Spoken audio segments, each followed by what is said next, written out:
My true story from Arizona. You're too old to babysit, Mom. Please don't come near my kids anymore. We just can't risk it. That's what my daughter-in-law, Megan, said to me that morning, right in front of my grandsons, with sunlight spilling across their breakfast table and the saguaro cacti leaning quietly outside the window. I'd driven all the way across town, as I did every Friday, to make pancakes and pack lunches before school, just as I'd promised my late husband I would. The boys, 7 and 4, still in pajamas, looked from her to me with confusion. Megan didn't blink. She stood with her arms folded, chin high, the way she always did when she wanted to make sure there would be no argument. My son, Daniel, was there too, just inside the doorway, silent, eyes on his phone. He couldn't even meet my gaze. Megan, I've been coming here every week since the boys were born. I managed, my voice as dry as the desert wind outside. Is this really what you want? She shrugged. It's what's best for everyone. You left the back door open last time.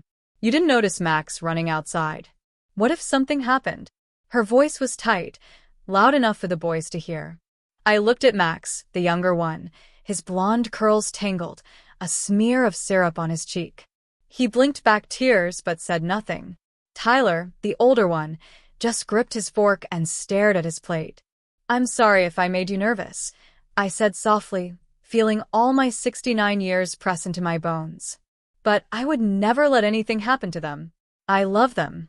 That's not enough, Megan snapped, cutting me off. We need someone responsible. Someone who can keep up. Daniel still wouldn't look up. He just mumbled, Mom, it's for the best. I stood there for a moment, rooted to the tile, my hands trembling.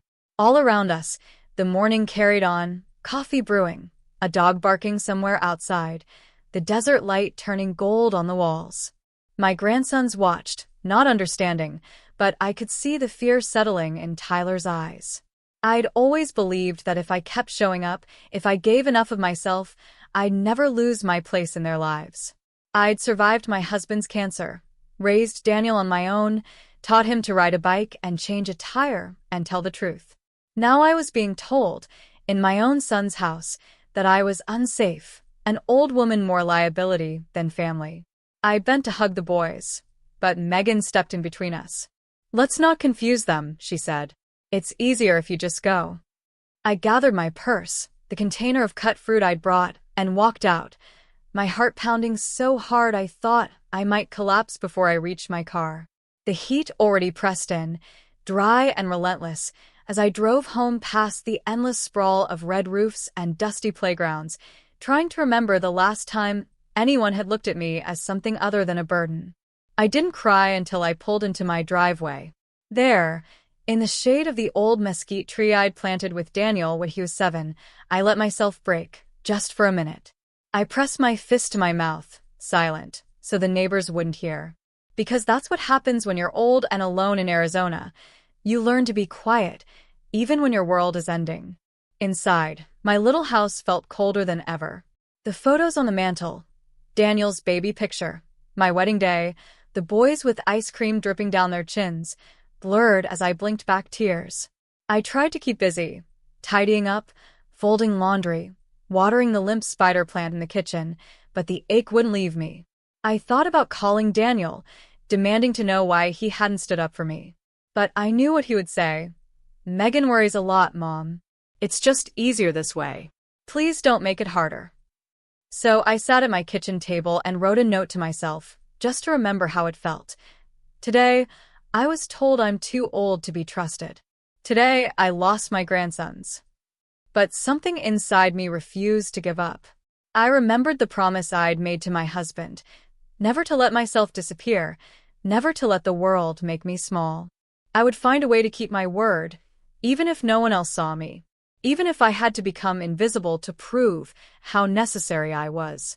Because silence is not surrender, and age does not mean weakness. My quiet revenge began that day, not with anger, not with shouting, but with a resolve as patient and powerful as the desert itself. The desert sun is merciless, even in the so-called cooler months. That first day home, I sat in the old rocking chair by my kitchen window, staring out at the dry tangle of prickly pear and the scattering of blue-green agave, trying to make sense of what had happened. For a while I just rocked, letting the ache in my chest settle into something familiar. I kept replaying the scene: Megan's tight lips, Daniel's silence, the way Max's tiny fists clenched around the napkin in his lap. By noon, the house was too quiet. I made coffee, didn't drink it. I wandered the rooms, touching things for no reason. The wooden turtle from my trip to Mexico, the faded pillow my mother embroidered, the plastic dinosaur Tyler once insisted would guard my bed. Everything in my life, it seemed, belonged to someone else or some other time. I tried not to blame Daniel, but I couldn't help it. He was always the peacemaker, the one who didn't like conflict, the one who'd rather swallow his pride than speak up. I'd seen it growing up. The way he let his friends take the credit for his work, the way he never argued with teachers who didn't notice him. Megan had a different kind of power, a way of filling up a room until there was no air for anyone else. But the worst part was how quickly I began to doubt myself. Had I really left the back door open? Had I been careless, distracted, a risk to the boys I loved more than my own life? I searched my memory, desperate for a moment of failure. But all I remembered was checking every latch, every lock, the way I always did, the way I'd done since Daniel was little, and we lived in a trailer with a front door that never quite closed. I spent the rest of that day avoiding the phone. The church ladies called to see if I'd bring a casserole to the potluck. My neighbor knocked to ask if I could keep an eye on her house while she went to Tucson, but I let it all go to voicemail. My world had shrunk to the size of my own regret. That night, I couldn't sleep. I got up and wandered outside, barefoot, the stones cool beneath my feet. The desert sky was bright with stars, the air finally gentle after a brutal day. Somewhere, a coyote yipped. I closed my eyes and remembered rocking Daniel in the middle of the night, the way he'd press his face to my neck and sigh, trusting me to keep the monsters away. I wondered if he ever thought about that now. I started writing letters to the boys. Not to mail, but to keep, just so I could say what needed saying. I told them stories about when Daniel was little, how he once tried to ride a wild javelina, how he saved a lizard from drowning in a puddle. I told them about their grandfather, about the way he'd sing lullabies in Spanish and let Daniel stay up late to watch thunderstorms roll across the desert. Each letter was a small act of resistance, a way of holding on when everything else had slipped away. A week passed, then another. The ache faded, replaced by a dull resignation. I went back to volunteering at the food pantry, making sandwiches with women older and stronger than me, listening to stories of sons who disappeared, daughters who never called. We were an army of the overlooked, each of us holding 100 secrets, none of us willing to give up. Sometimes, when I drove past Daniel and Megan's neighborhood, I'd see Tyler and Max in the yard, their laughter drifting over the fence. I wanted to stop, to wave, but I knew better. Megan's word was law now. Then one Friday, as I sat at the market sipping weak coffee, I heard my name. It was Julie, an old friend from church, her hair as white as mine, her laugh too loud for the quiet produce aisle. Ruth, I haven't seen you at the library story hour. The boys keeping you busy. Her words stung, but I forced a smile. Not lately. Megan found someone else.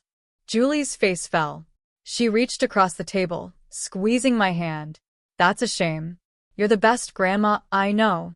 I hope they realize what they're missing.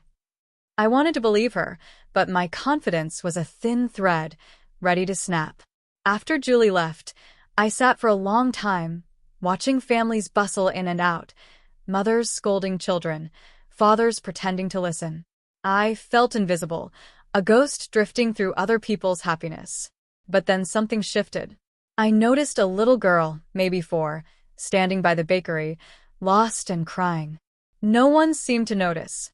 Her mother was 2 aisles over, frantically searching the bread shelves. Without thinking, I walked over, knelt beside the girl, and spoke softly. "Sweetheart, are you lost?" She nodded, tears streaking her cheeks. I offered my hand, and she took it, her tiny fingers trembling. I walked her to the front, flagged down an employee, and soon her mother came running, sobbing with relief.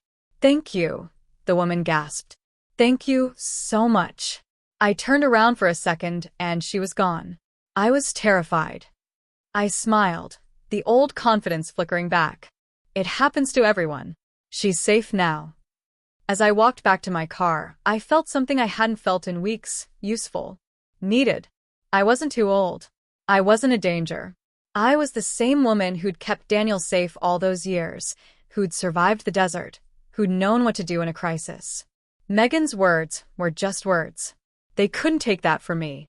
That night, I wrote another letter to the boys. This time, I wrote about courage, about the small acts that keep people safe, about the ways we matter, even when the world tells us we don't. I started volunteering more. I signed up for every shift at the food pantry, baked extra loaves for the church bake sale, offered to watch neighbors' kids when they work late. People trusted me. Children ran to me in the parking lot. Mothers asked me for advice on skin, knees, and fevers. My world grew, even as my family closed theirs. Then one Thursday, I got a call I never expected. It was Daniel. His voice was thin, stretched tight with nerves. "Mom, can you come over? Just for a minute." My heart leaped and thudded, all at once. I almost said no, almost let the pride and pain answer for me. But I remembered the promise I'd made. I would never vanish. "Of course," I said, steady as I could manage. I drove over, hands sweaty on the wheel. The sun was setting, the sky streaked purple and gold, the saguaro shadows long and strange.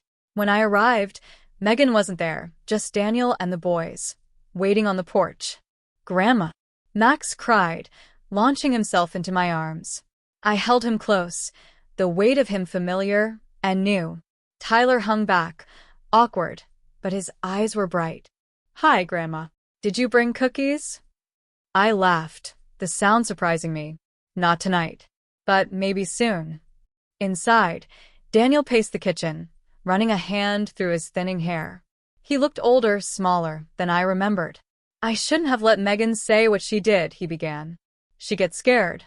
She thinks about every worst-case scenario. But the boys, they miss you. I miss you." I waited, letting him find his words. "Megan's at her mother's. She'll be gone until Sunday. Could you watch them? Just for a few hours tomorrow?" My chest tightened. "Of course. I'd love to." He let out a breath, relief flooding his face. "Thank you, Mom." "I'm sorry." "Really, I am." That night, I stayed for dinner, grilled cheese, tomato soup, the boys laughing at my old stories. When I left, Tyler hugged me tight, whispering, "Don't go away again, Grandma." That Friday morning, I woke with a sense of nervous anticipation I hadn't felt in years. I dressed carefully, my best denim skirt, the turquoise earrings Daniel picked for me on Mother's Day when he was 9, a crisp white blouse my sister once said made me look sturdy in a pioneer sort of way. I packed a tote bag with snacks, a small first aid kit, just in case, a few books, and the old tin of Domino's Tyler loved. As I drove to Daniel and Megan's house, the sun had barely cleared the ridge. Saguaro cacti stood sentinel on the hills, shadows stretched across the sand, and the city still wore its hush of mourning. I whispered to my husband, "Wish me luck," as I always did when facing the unknown. Daniel opened the door, looking every bit the tired father, rumpled shirt, circles under his eyes, gratitude and guilt flickering in his smile. "You're early," he said. "I couldn't sleep," I answered, which was true. "Where are the boys?" He nodded toward the living room. Tyler was building a fort with couch cushions. Max was halfway inside, his blonde curls poking out, giggling. I stood for a moment just watching them, soaking in their smallness, the way their voices filled the house. My house hadn't sounded like that in a long time. "We should talk," Daniel said, motioning to the kitchen. He poured us both coffee, hands trembling slightly. He didn't meet my gaze. "I never wanted to hurt you, Mom. Megan, she gets scared. And I let her fear run the house. That's on me." I sipped the coffee, waiting. He continued, "After you left, the boys kept asking for you. Tyler wouldn't eat his breakfast, and Max started having nightmares. Megan thinks it's just a phase, but I know it's because you're not here." His eyes finally met mine. I know I failed you. And them. I reached across the table, laid my hand over his. We all get scared, Daniel. What matters is how we show up after. He nodded, his shoulders relaxing for the first time all week. Thank you for coming. I know it's not fair to ask after what Megan said. You're my son. They're my grandsons. There's nothing to forgive, I said. And in that moment, I felt the truth of it. The ache was still there, but it no longer ruled me. The boys wanted pancakes, so I whipped up a batch, letting them crack the eggs, flour dusting the counter. We ate at the table, laughing as syrup pooled and Tyler tried to eat the biggest stack. It felt almost normal, almost easy. We played dominoes, built a paper rocket, read books sprawled on the carpet. At noon, I made grilled cheese, the way my mother taught me, golden, crisp, with just a touch of garlic salt. Tyler insisted on 2 sandwiches. Max fell asleep with his head in my lap, a small sticky hand still clutching his crust. I watched them breathe, remembering when Daniel was that small, all trust and possibility. For a moment, grief surged through me. Grief for the years I'd already lost, for the things I'd never get back, for the knowledge that all of this could end when Megan returned. But I pushed the sadness down. I wouldn't waste the day worrying about what might come. In the afternoon, we walked to the neighborhood park. The boys ran ahead, their laughter trailing like music behind them. The sun was hot, but the shade under the mesquite trees was cool, the air thick with the scent of creosote after last week's rain. I sat on a bench, watching other families, mothers with their phones, nannies scrolling, grandfathers reading newspapers and glancing up with secret smiles. A woman nearby, a stranger with tired eyes, watched me with curiosity. Your grandsons? She asked. Yes, I said, pride warming my chest. They're lucky. I wish my kids had a grandma around. My mother's in Michigan. She misses everything. I nodded, thinking of all I'd nearly missed myself. We stayed at the park until the boys wore themselves out, then ambled home. Tyler told me about his science project. Max asked me to sing the old lullaby, the one I used to sing to Daniel when the world was falling apart. I sang, quietly, hoping they'd remember this day. Back at the house, Daniel was home from errands. He looked relaxed, lighter, as if a weight had slipped from his shoulders. Everything go okay? He asked, glancing at me over the boys' heads. Perfectly, I said, and I meant it. That evening, as I gathered my things to go, Daniel stopped me at the door. Would you mind coming next Friday? Or whenever you can. I think the boys and I need this. I'd love to, I answered, holding back tears. Driving home, the desert darkened, the sky bruised with twilight. I rolled down the window and let the cool wind rush in, alive with the scent of sage and earth. I felt something shifting inside me, a quiet reclaiming of my place, a slow, steady turning of the tide. That night, I wrote the boys another letter. This time I told them about the park, the laughter, the way love can come back even after it's been turned away. I folded it carefully, tucked it with the others, a secret record of our days. But I knew not everyone wanted things to go back to how they were. Megan would return soon, and she would bring her fears with her. I wondered if Daniel would stand up for me, or if he would shrink again in the face of her anger. I decided I wouldn't let fear rule me, not anymore. If my family needed me, I would be there, quietly, persistently, unbreakable as the Arizona stone. And I would show Megan, not through arguments, but through the unwavering care I offered, that I was not a danger. I was their shield. I would become the hero they never saw coming. Megan came back Sunday afternoon, and the air in Daniel's house changed the moment her keys rattled in the lock. The boys were sprawled on the living room rug, a half-built Lego fortress between them. When she walked in, her perfume sharp, her posture even sharper, lips pressed into a straight line. I stood at the kitchen sink, drying dishes, heart thudding steady and slow. She glanced at the boys, then at me, her gaze cool. You stayed for dinner? Daniel, who'd been reading to Max on the couch, sat up straighter. Mom made grilled cheese. It was easier with her here. Megan set her purse on the counter and began unpacking groceries, each motion clipped and precise. I thought we discussed this, Daniel. He cleared his throat, looking from me to her and back again. The boys miss their grandma. It's not fair to keep them apart. I trust Mom. For a moment, the room felt frozen, like the breathless hush before a storm on the desert horizon. Tyler looked up from his Legos, watching Megan the way a rabbit watches a coyote. Max hid behind Daniel's leg. I dried my hands, folded the towel, and spoke softly. Megan, I don't want to cause trouble. I only came because Daniel asked me. If you want me to go, I'll go. She stared at me for a long moment, her jaw working, and I realized she was fighting something she couldn't quite name. It's just accidents happen, she said at last, quieter than before. I worry. I nodded, holding her gaze. You're a good mother. Worry comes with the job. But I would never let anything happen to them. You know that, don't you? Something flickered in her expression. Doubt, fear, maybe even shame. She turned away, busying herself with the groceries. Thank you for helping, she said finally. It wasn't forgiveness, but it wasn't rejection either. That evening, the tension lingered. Megan said little, moving through the house with the quiet urgency of someone on the edge. The boys clung to me, not wanting me to leave. Daniel hovered, uncertain, trying to bridge the unspoken gap. After dinner, as I tied my shoes to go, Megan surprised me. She stepped into the entryway, voice low. I know I was harsh. I need to trust that you're careful, that you see them as I do. I took a deep breath. I do. And I see you too, Megan. It's not easy, letting someone else help raise your children. But I'm here to support you, not replace you. She nodded, her eyes rimmed with exhaustion. Let's try again. Fridays, maybe, if you're willing.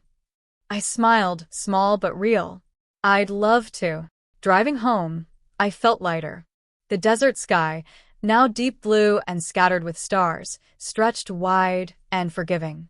Somewhere, a coyote called, and I answered silently, letting the wildness of the land fill the places fear once lived in me. I resumed my old routine, Fridays at Daniel's, always arriving early, always prepared.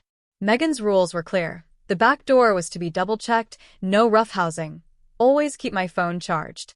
I obeyed each one, not out of obligation, but as a gesture of respect.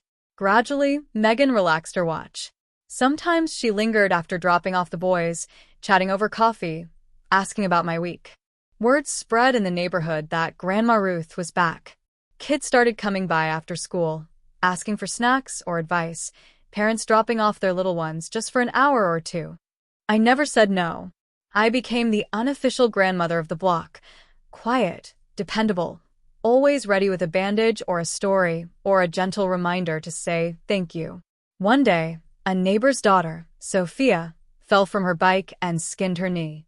The babysitter panicked, but I was there, calm and steady, cleaning the wound and soothing her tears. Her mother arrived home in a rush, gratitude etched in every line of her face. How can I ever repay you, Ruth? She asked. Just pay it forward, I replied.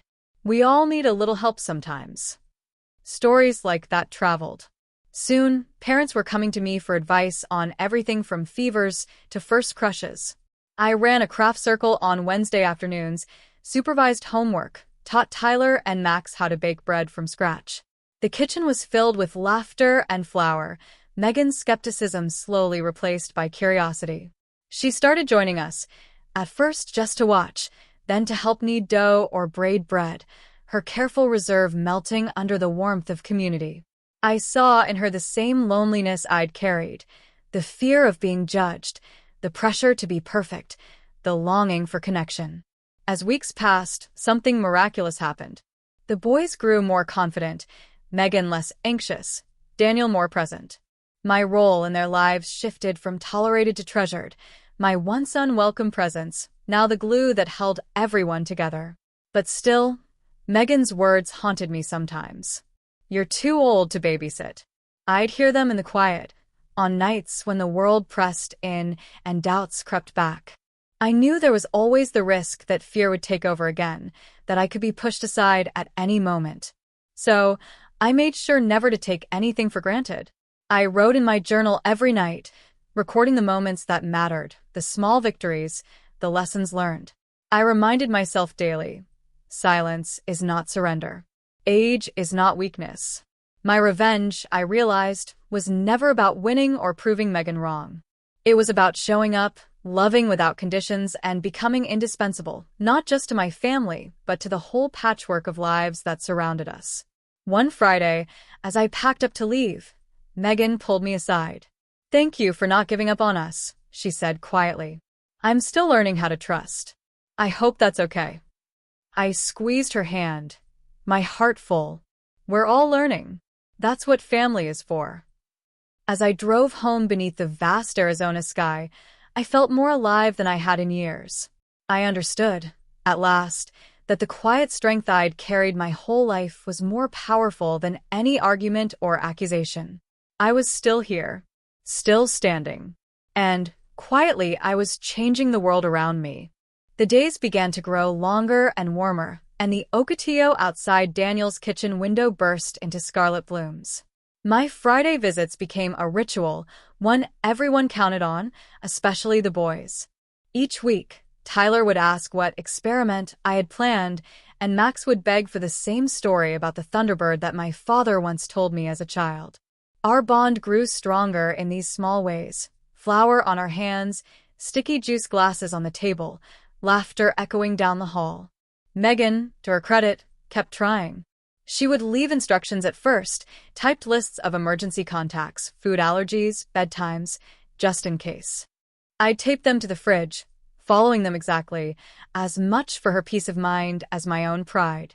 Some weeks she'd linger over coffee, asking about the boys' behavior, sharing small frustrations about work or family. Sometimes I caught her watching me with the boys, something softening in her expression, as if she wanted to believe I was safe after all. I never spoke about the day she sent me away. That wound was still there, a quiet ache beneath the surface, but I let it scab over, determined to make the present good enough that no one would have reason to send me off again. One morning, after breakfast, Tyler tugged at my sleeve while I was wiping crumbs from the table. "Grandma, are you ever going to live with us again? Like you did when Daddy was little?" The question caught me off guard. Megan, sitting at the counter with her phone, looked up, uncertain whether to interrupt. I knelt down to his height, brushing his hair back from his eyes. "I'll always be here as long as you want me, love. And if you ever need me to stay, I'll be there in a heartbeat."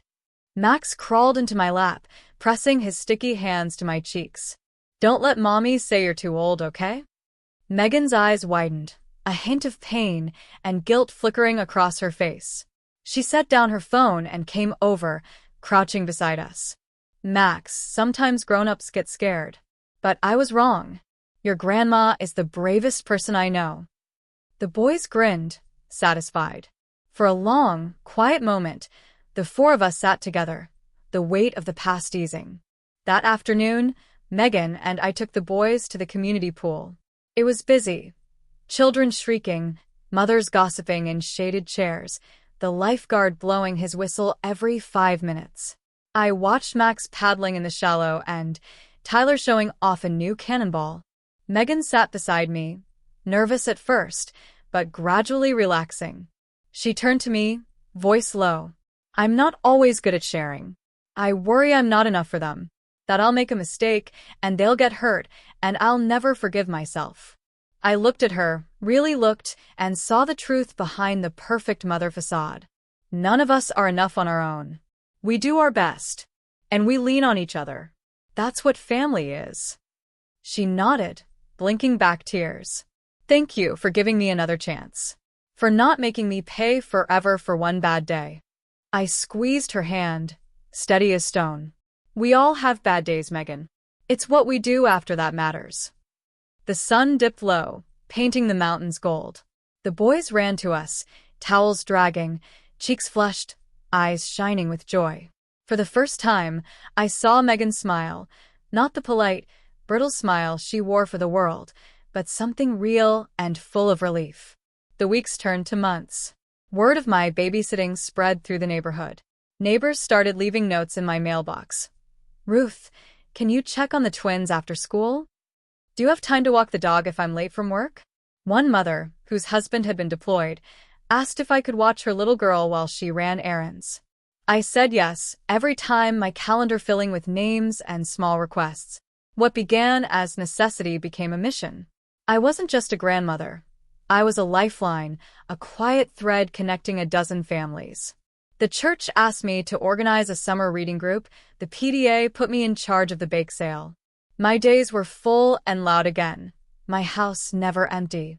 One evening, after I'd tucked the boys into bed and was packing my things to leave, Daniel came into the kitchen with a look I hadn't seen since he was a boy.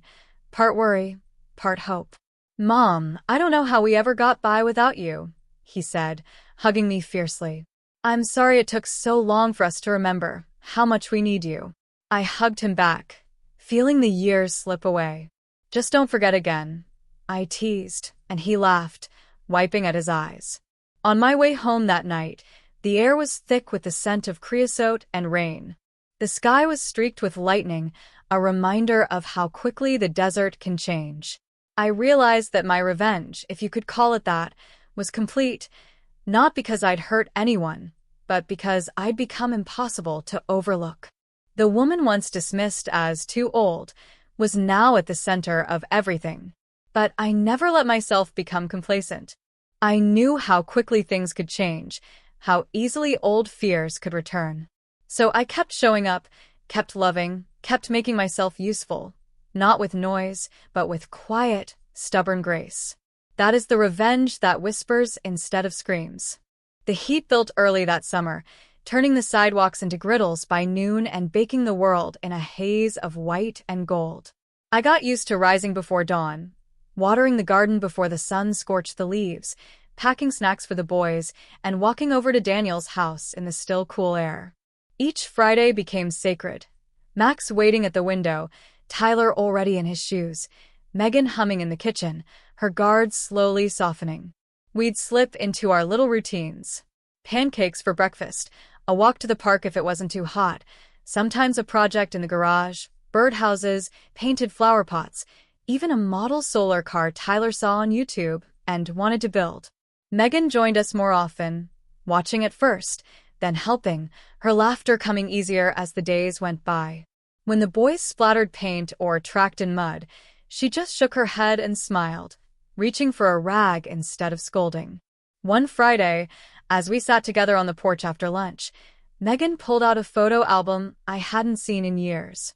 She flipped to a page with Daniel at 12, gap-toothed and skinny, grinning beside the rickety tent we used for backyard camping. "I used to think I'd never be a good enough mom," she said quietly, tracing Daniel's face. "My mother was never around, always working. I told myself I'd be different. Then I started worrying about every little thing, germs, bumps, strangers.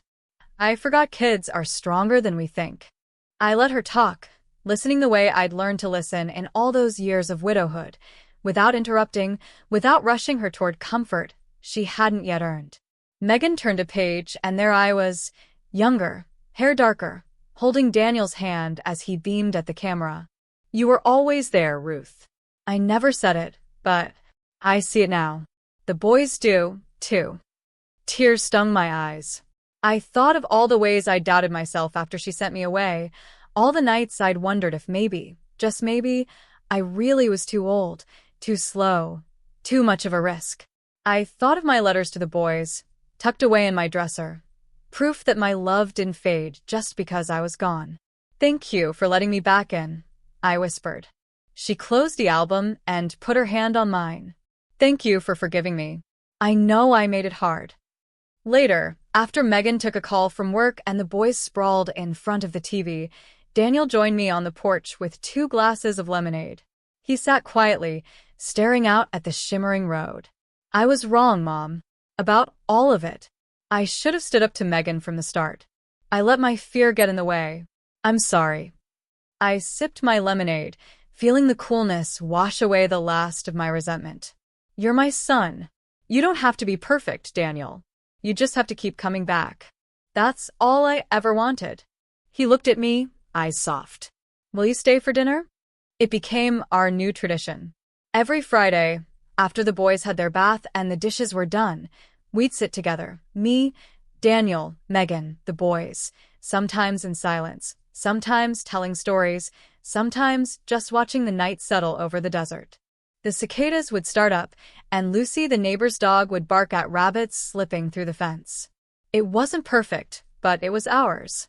As the summer dragged on, the neighborhood families leaned on me more. Mrs. Sanchez brought over her twins for story hour every Wednesday.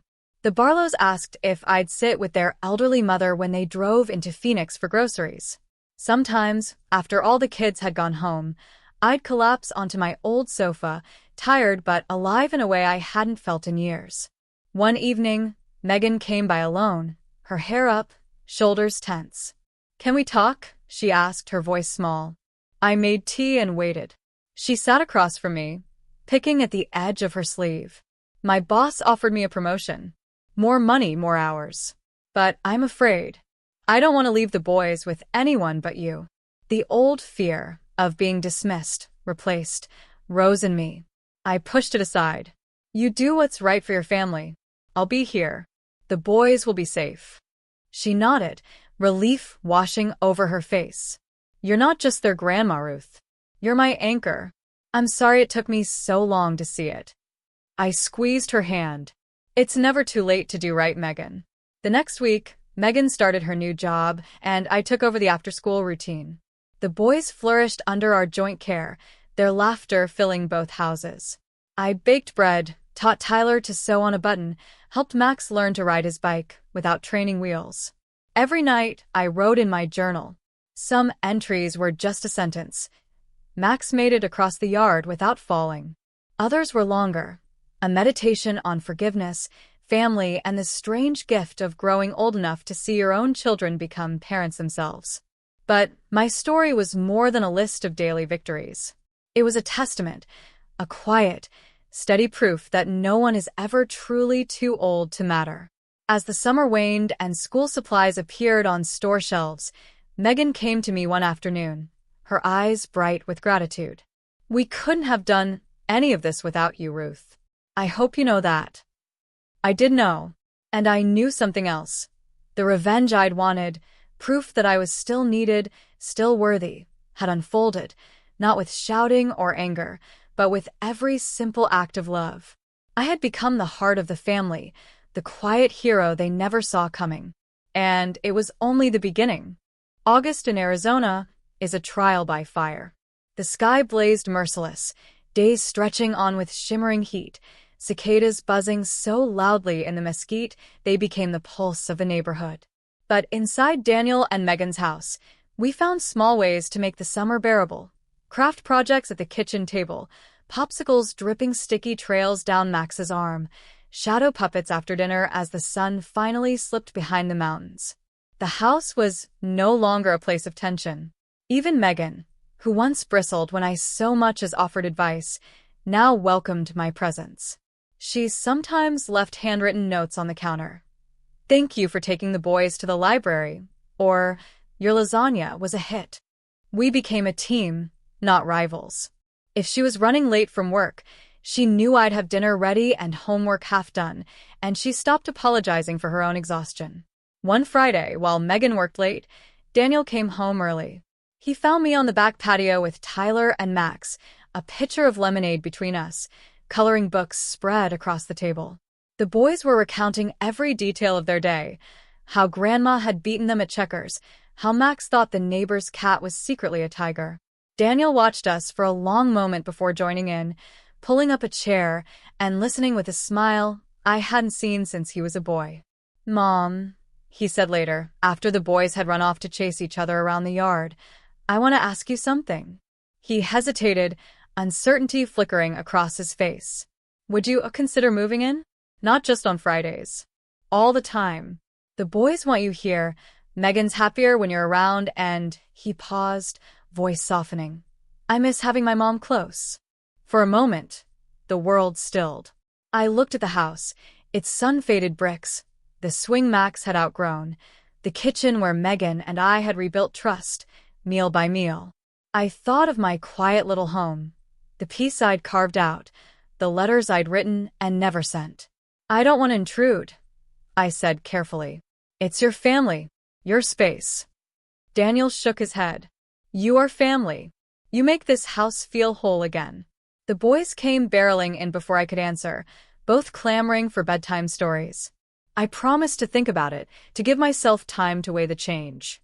That night, I walked home through the quiet streets, the sky painted in midnight blue and copper. I thought about all I'd lost and all I'd quietly reclaimed. Being needed was its own kind of revenge, I realized. Not loud or showy, but real and lasting. Days passed. The boys asked every morning, "When will you live with us, Grandma?" Megan gently insisted it was my decision. Even the neighbors, hearing the news, cheered me on. "You belong there, Ruth. They'd be lost without you." I cleaned out my old house, giving away what I didn't need, holding on to keepsakes that mattered. A faded photograph of my wedding day, Daniel's first lost tooth in a little envelope, my husband's battered copy of Steinbeck. Each object a thread in the tapestry of my life, proof I'd survived and kept loving, even when it hurt. On a quiet Saturday, I packed the last box, locked the door, and walked back to Daniel's.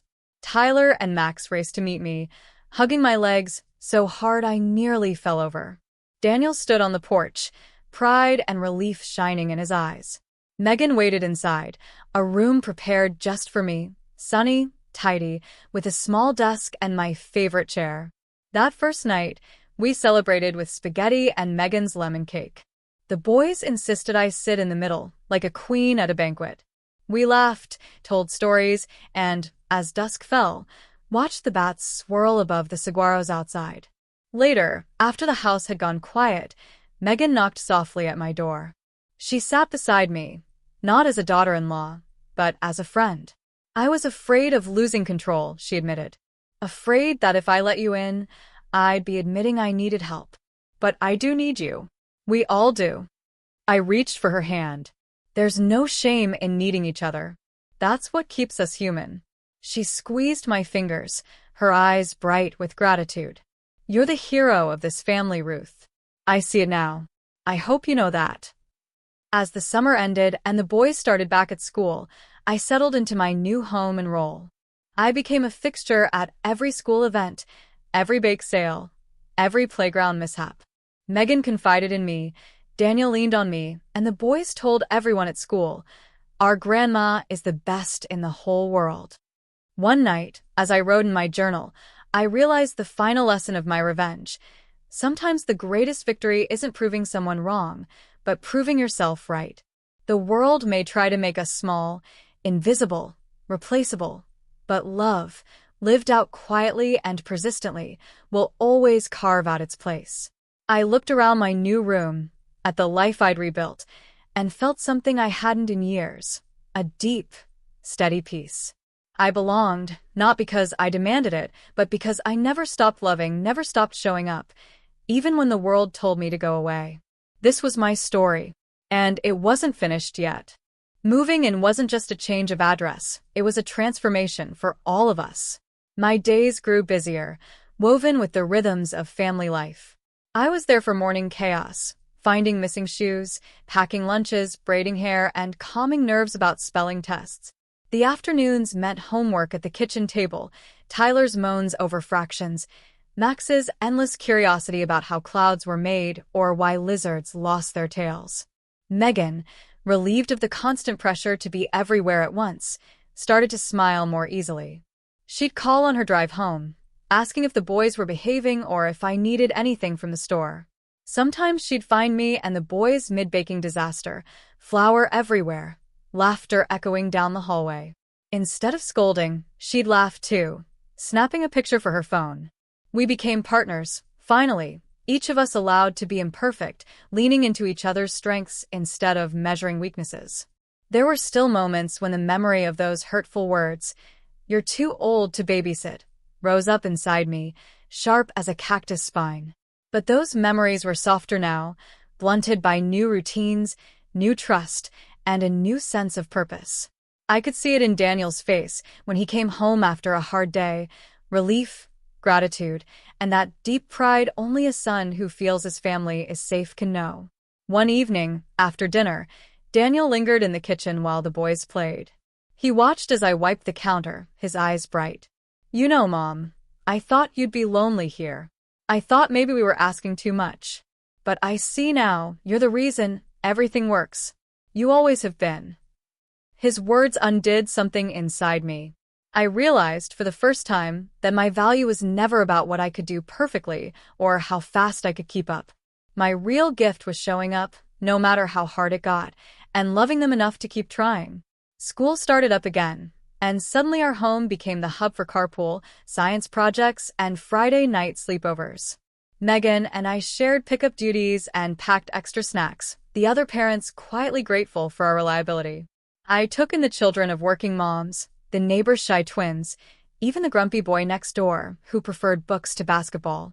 The house was alive with noise, shoes scattered in the hall, laughter tumbling out the open windows.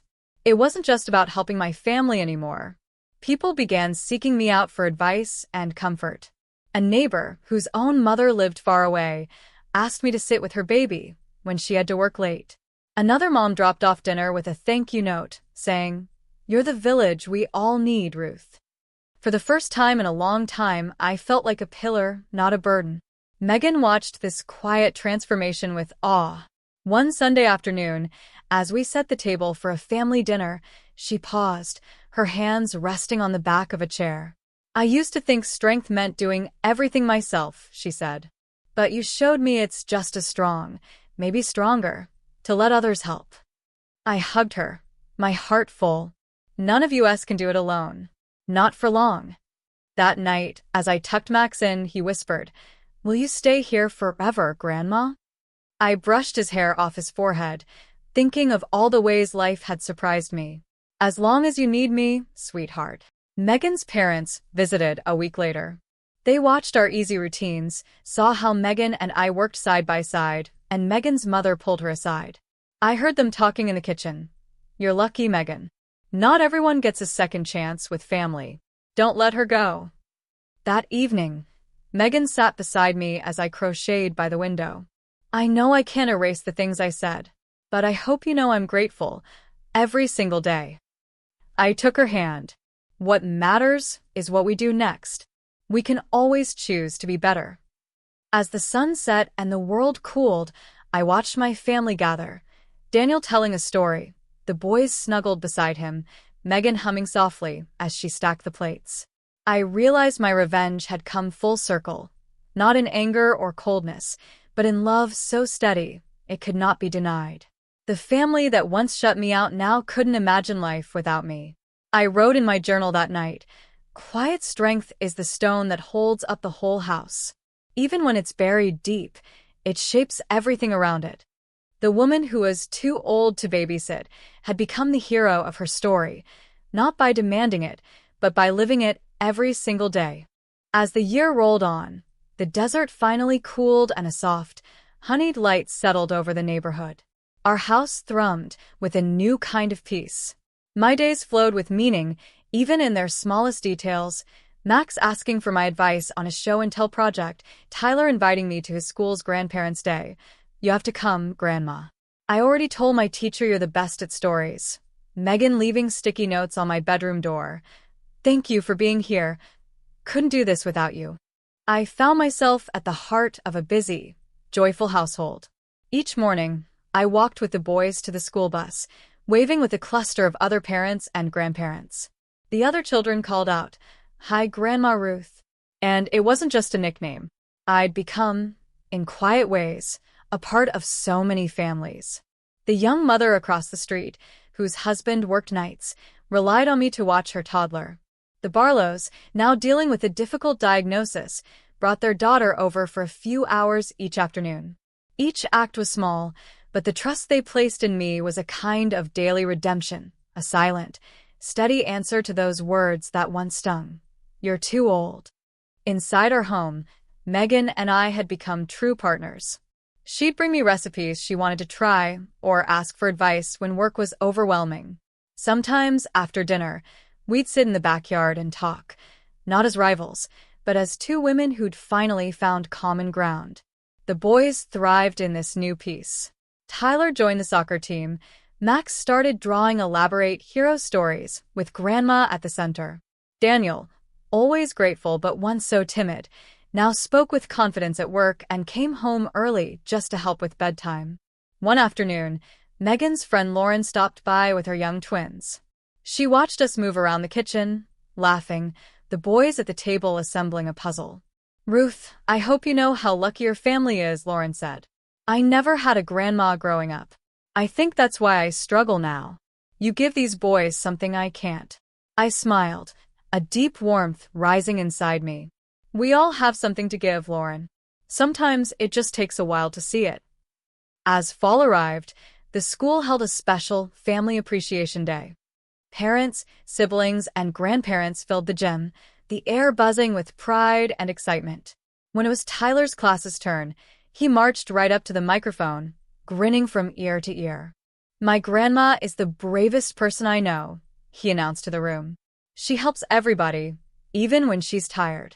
And she tells the best stories, and she always makes us feel safe." I felt tears sting my eyes. Across the gym, I saw Megan wipe her own and Daniel mouth, "Thank you," from the front row. After the event, the principal came to shake my hand. "We wish we had a dozen more like you, Ruth. The kids talk about you all the time." On the walk home, Megan slipped her arm through mine. "You're the secret to our family, Ruth. I see it now. I was wrong to doubt you. I hope you'll forgive me for all of it." I stopped and took her hands. "We all make mistakes. The important thing is what we build next." We stood for a moment, letting the sun soak in, letting old hurts melt away. The boys ran ahead, laughing, safe in the circle of a family remade. That evening, as twilight fell and I sat writing in my journal, I thought of the woman I'd been at the start of the year, hurt, cast out, questioning her worth. And I thought of who I'd become, not because I demanded forgiveness, but because I kept loving, kept serving, kept standing in the quiet strength I'd carried all my life. The world had told me I was too old. My family had tried to put me aside. But I had proved, without ever raising my voice, that I was the one thing they could not do without. And that, I realized, was a revenge greater than any anger could ever give. The Arizona sun dipped low, painting the world in copper and violet, as I sat on the front porch with Max curled beside me, his head heavy on my lap. Tyler practiced soccer kicks on the lawn while Daniel watered the new lemon tree, careful not to flood the roots. Megan was in the kitchen, humming softly as she prepared dinner, the scent of roasted vegetables and herbs drifting through the screen door. It was a simple night, the kind I'd once thought I might never have again. For a long while, I let myself simply breathe, felt the warmth of Max's hand in mine, listened to Tyler's laughter, and watched the gentle way Daniel glanced over his shoulder to make sure I was there. Every small detail felt like a blessing, a sign that my quiet fight had not been in vain. After dinner, as the table was cleared and the boys finished their homework, Megan brought out the old photo album. She flipped to a new page, one we'd started together, pictures of birthday cakes, art projects, the boys in Halloween costumes with me in the background, smiling in every frame. Megan looked up, her eyes shining. "You turn this house into a home, Ruth. I don't know how we'd ever live without you." Daniel nodded, pulling me into a sudden, fierce hug. "Thank you, Mom, for not giving up on us, for proving us all wrong in the best possible way." Tyler leaned across the table, earnest and serious. "You're our hero, Grandma." I smiled at each of them, my heart full. For a moment, I saw the whole journey laid out before me, the sting of rejection, the loneliness, the aching need to be seen and loved. I thought of every Friday morning, every bedtime story, every note from Megan, and every giggle from the boys. None of it had come easy, but all of it had been worth the fight. There were still days when fear whispered in my ear that I might become invisible again, that I'd be pushed aside. But those voices grew quieter as I reminded myself, over and over, that my strength was not in how loud I could shout, but in how steadfastly I could love. I wrote in my journal that night, Silence is not surrender. Age does not mean weakness. Revenge is not always a storm. Sometimes it is the gentle rain that brings the desert to life. I became the hero not by fighting, but by enduring, by caring, by refusing to disappear. If you have a story, if you have ever been told you are too old, too slow, or simply not needed, please remember, you are not invisible. Your quiet strength can change a family, a street, a whole world. If my story spoke to your heart, please share your own below. And if you found hope or comfort in my words, please subscribe, because every voice, even the quietest one, deserves to be heard.